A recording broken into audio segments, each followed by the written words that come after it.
Hello and welcome back to VK Vintage. I think it's high time we put this Bulova 23 back together. Let's jump right into it.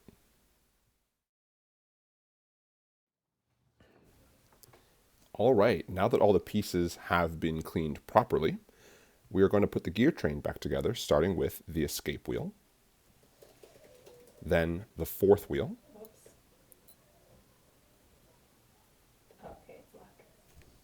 the third wheel,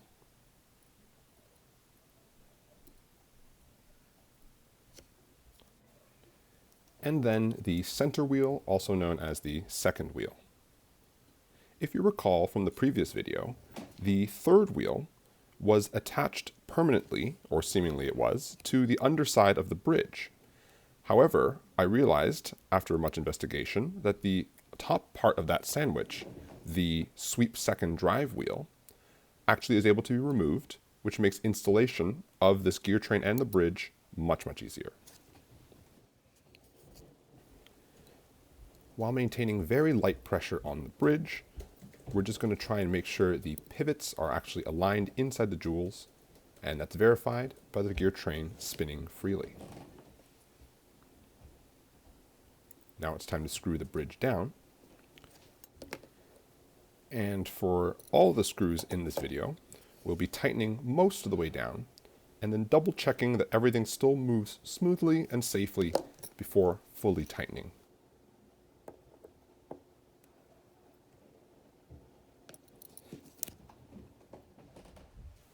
And onto the mainspring barrel and our first lubrication, which will be happening a lot in this video. Here I'm oiling the underside of the barrel arbor with HP 1300, an oil that's primarily used for metal to metal contact. Before we go any further to the barrel bridge, I have to make sure the setting lever screw gets put in as well. If I forget this, then I'm going to have to take it all apart much later. Don't ask me how I know that. Here I'm applying a little more of the same HP 1300 oil to the top of the barrel arbor, which is where this will be making contact with the barrel bridge. As a novice to the hobby, lubrication and oil is by far the place I feel I have the most to learn and to improve. The quantities are so small and the locations are so precise, and I swear there's like 40 different oils you need to buy before you have a complete collection. But we'll get there eventually. Here we are just tightening down the barrel bridge, and then on to the crown wheel ring.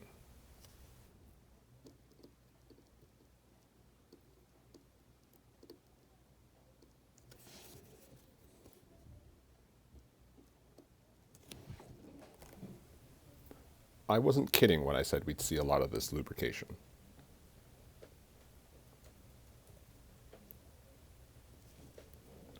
Sometimes you have too much oil, and that's when you bring in our good friend Rotor, the universal cleaning putty. There's a lot of other uses for Rotor, and we might see a few more in this video. Now that the crown wheel's on, we're going to attach it with the screw that, if you recall from the last video, is threaded backwards, unconventionally. So instead of lefty-loosey, righty-tighty, it is in fact going to be lefty-tighty, or whatever mnemonic you want to use. And now we move on to the ratchet wheel, which engages with the crown wheel that we just installed, the click mechanism on the left, as well as the mainspring barrel underneath. Somehow a little bit of grit got onto the watch, that's fine. The ratchet wheel's center hole is not a circle, it is in fact slightly rectangular. And when we eventually screw this wheel down, it's going to screw through into the barrel arbor itself, which makes it all one housing. And as the ratchet wheel turns, driven by the crown wheel, then it will actually wind up the mainspring inside. By giving the ratchet wheel a few clicks, we can test whether or not the entire gear train is still moving appropriately, and in this case it is.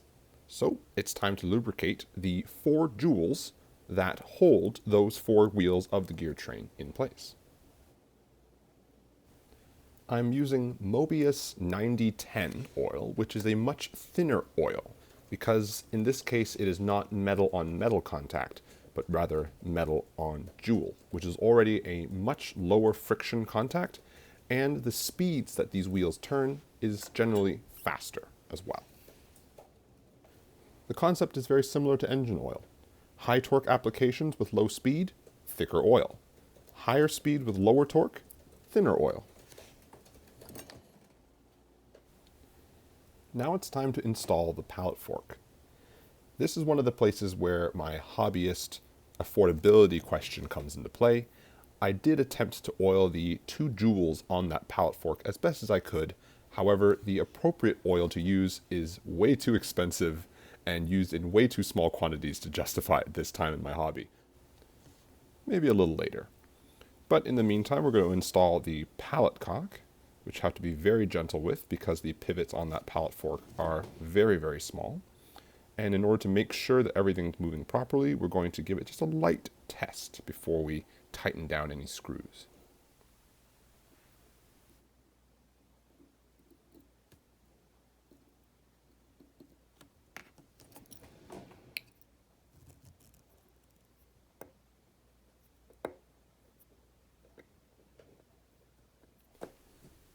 With the pallet fork fully installed, the gear train is no longer able to spin freely.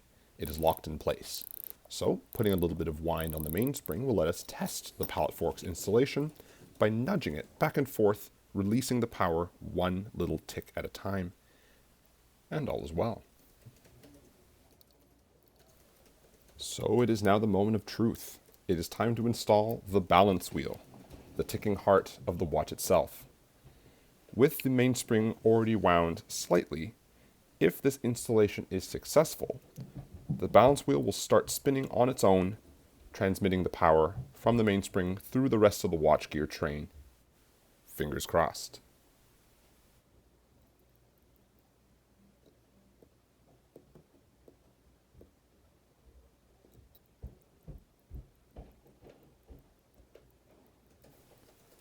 Excellent. But we're not out of the woods just yet. We still need to screw it down.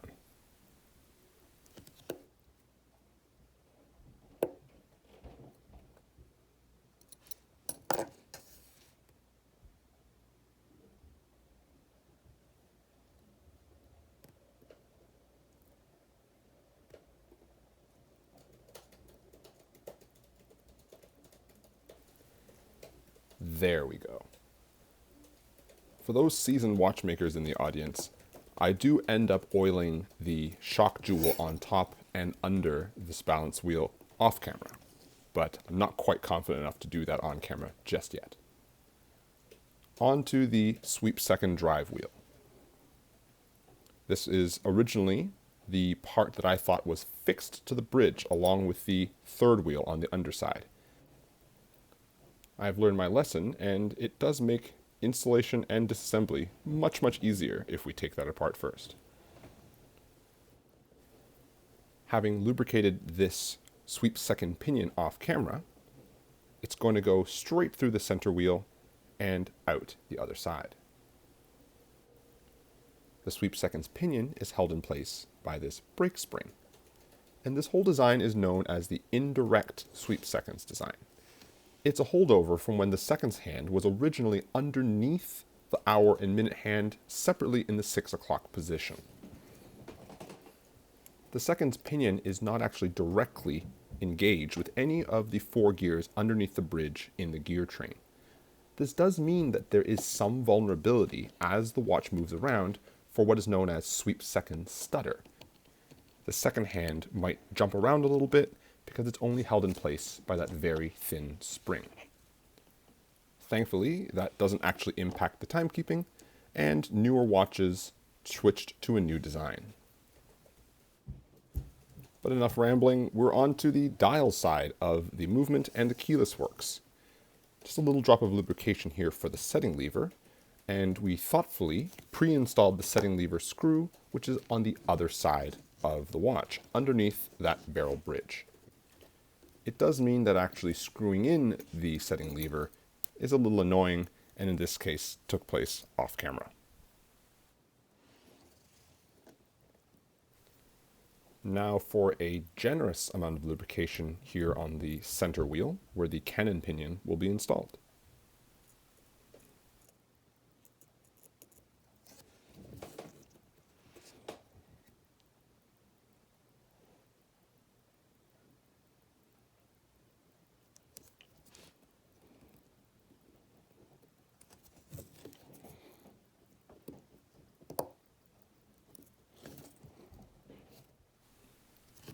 Now it's time to lubricate the winding pinion on the left and the clutch on the right, and I'm doing so by putting them on a little piece of Rotor just to hold them steady.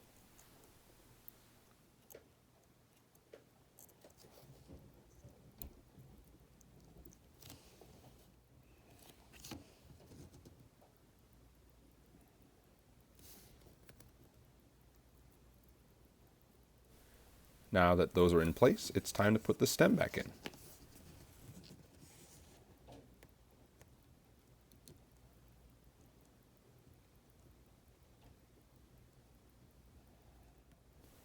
Back on the other side of the watch, we're tightening down the setting lever screw to hold the stem in place. And if you thought we had been lubricating things a lot before, just you wait. Here we're putting a little bit of oil in where the yoke will eventually sit on the clutch, as well as some of the teeth that will be engaging with the setting wheel. We're also going to put a bit of oil on the yoke post.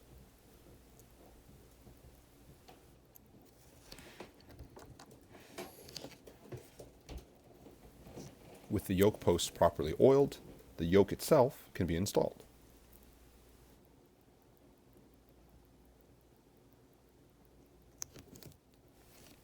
And now my nemesis, the yoke spring.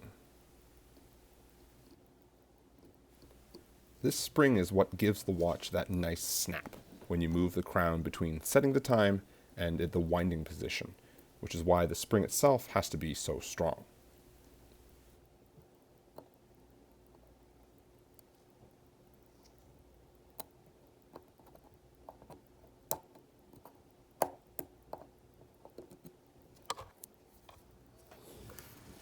So how does this all work? Well, when you pull the crown outwards to set the time, it moves the setting lever and then pushes the yoke, which in turn moves the clutch inwards towards the setting wheel, not yet installed, but then from there turning the minute and hour hands. Now it's time to lubricate all the different points of contact for all these little metal parts.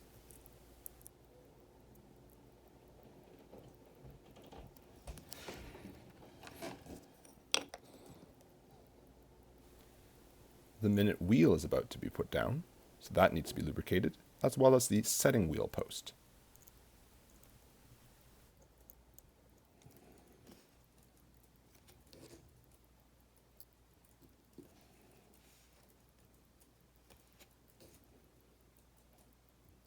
I have to admit here that when I installed this setting wheel, I installed it upside down. The chamfered edges should be on the underside, engaging the clutch. On to the home stretch now with the setting lever spring.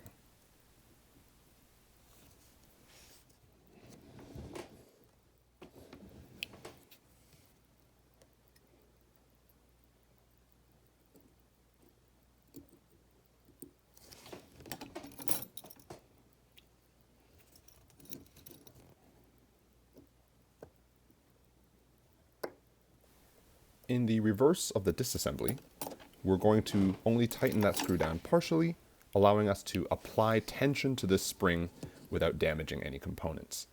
If we tighten the screw down all the way before attempting to put the tension on the spring, bad things happen.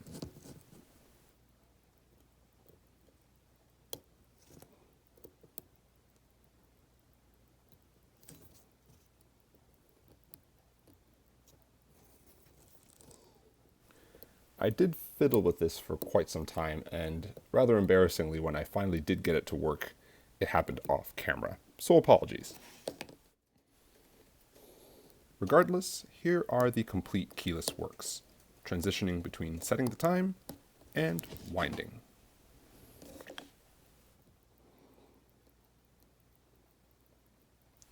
A little bit more lubrication for the 2 notches on the setting lever spring.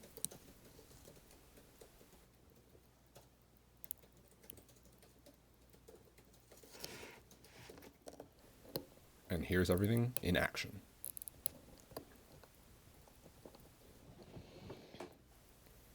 Now that the keyless works are complete, we can get back to oiling the underside of the gear train, those first wheels from the very beginning of the video.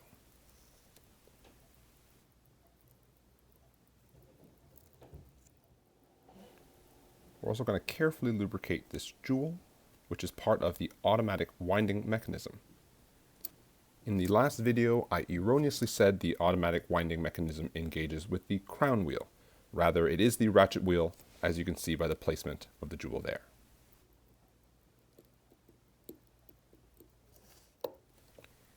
Here we are screwing down the lower plate of the automatic winding mechanism with the 2 long screws. I'm also lubricating the 1 jewel on this plate, which is on the underside of the reduction gear. This little spring might actually be my favorite part on this whole watch, because it is what allows for the unique mechanism that transmits power from the rotor turning in either direction through the alternating gears through to the rest of the mechanism. This spring is integral to the whole process. Here comes the reduction gear, or transmission wheel, which takes the many revolutions of the rotor passed through the alternating gears and changes those many revolutions into just a few strong turns of the winding up wheel, which then wind the mainspring.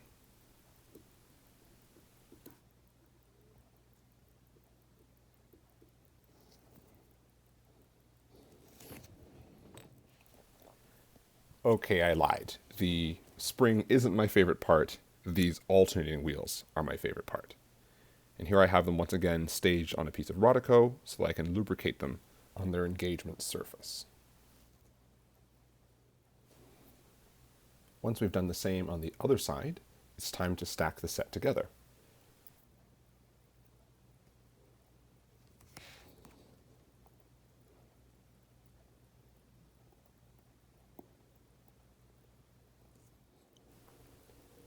Installing the alternating wheels can be a little bit tricky because there's not a lot to hold them in place, and you're trying to put them on top of a spring, which is of course spring-loaded.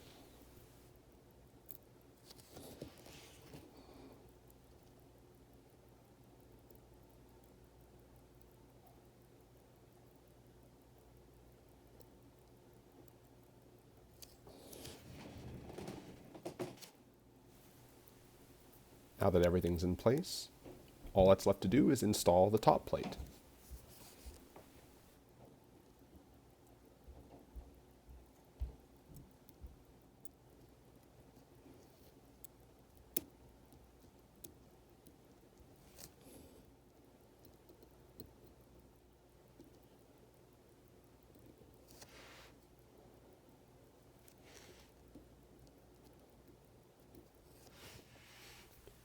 After screwing those all down, I'm going to insert this rotor to give it a bit of a test run, just to make sure everything's actually moving.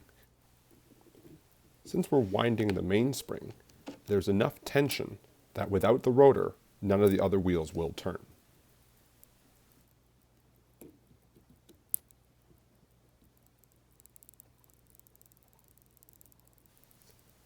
And there we go. Spinning in both directions, you can see through that little triangle window, those alternating gears always turn in opposite directions, yet the winding up wheels on the left always turn in the same direction.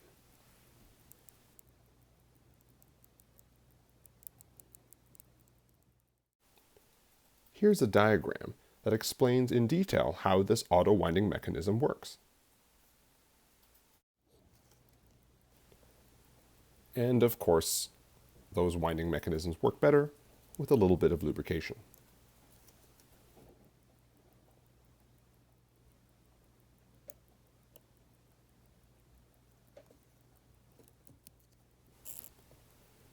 The first few times I worked with automatic winding watches, I was a little thrown off because when you manually wind them, all of the gears turn, including the automatic winding mechanism. Thankfully, that is normal, including the sound.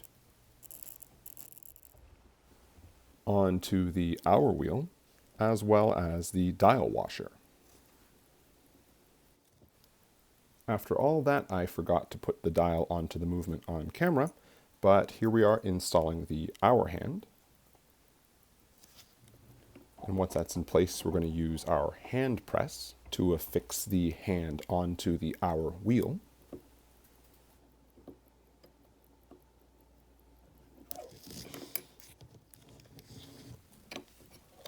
And then doing the same for the minute hand.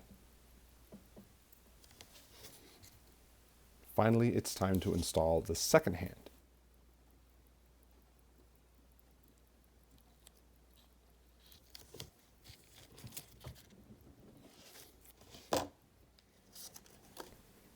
Now that the inside of the watch is complete, we better look at the outside. And if you remember from the previous video, it was not looking too great. Just starting things off here with an alcohol wipe.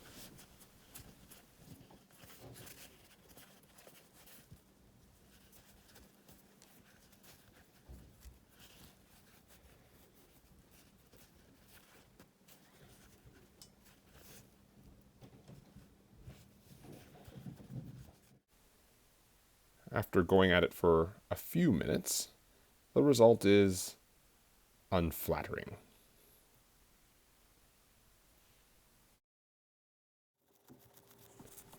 Nothing fancy here, just a bit of dish soap and a very light toothbrush.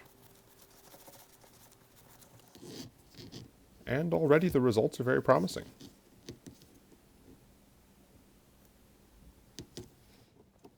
The threads for the case back were really gummed up with some Loctite or some other water resistance adhesive, so those need to be removed.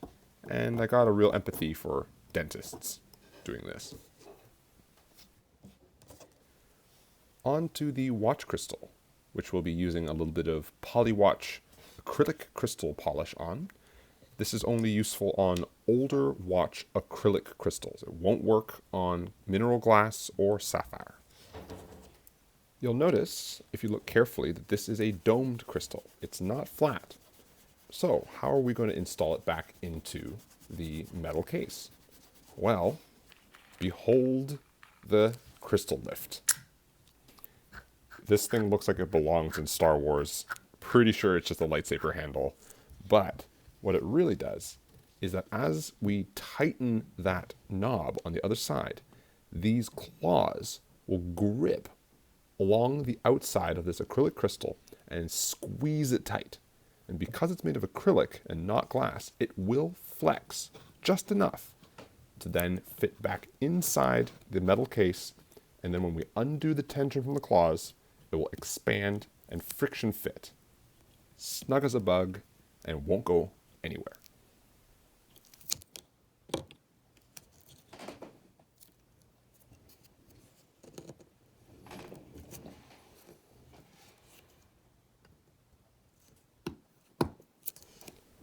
And undo the pressure. And there we go. Crystal's fully installed. And we weren't able to get rid of every scratch with the Polywatch polish, but for a watch that's this vintage, I kind of like the patina. So I'm going to keep it that way. Just removing the watch stem so that we can actually get the case onto the watch itself.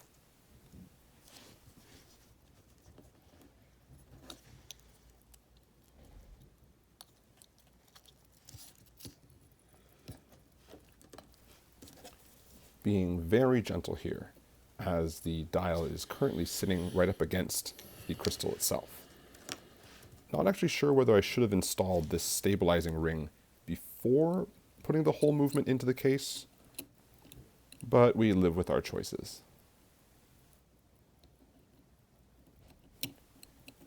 just making sure that there's a notch on the stabilizing ring that fully lines up with the rest of the case and the movement itself. Immediately learning a lesson there, do not turn the stem without the case back on.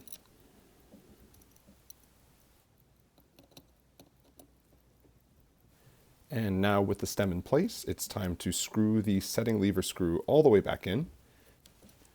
And after the gasket and the case back, that will be final assembly of this watch.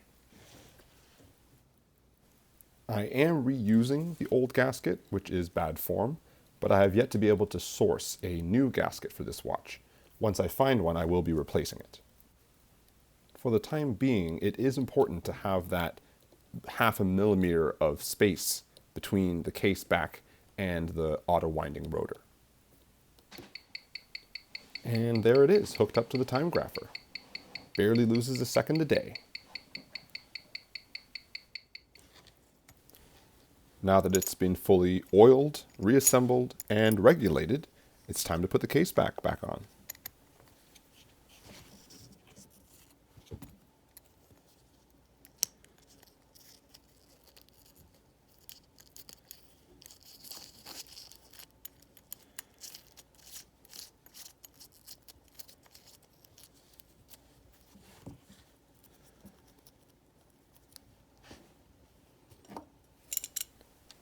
Bringing the JAXA wrench back into play to finish the tightening of the ring.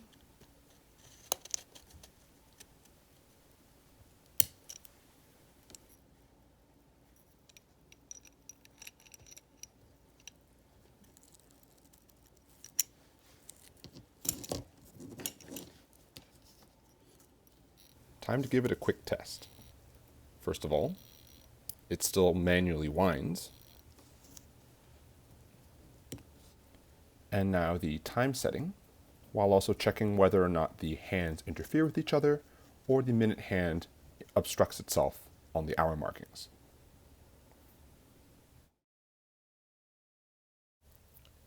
And there we have it, the complete restoration of the Bulova 23. I've decided to include a light brown leather strap, which I think complements the overall warmth of the patina on the dial, and I'm very happy with the final result.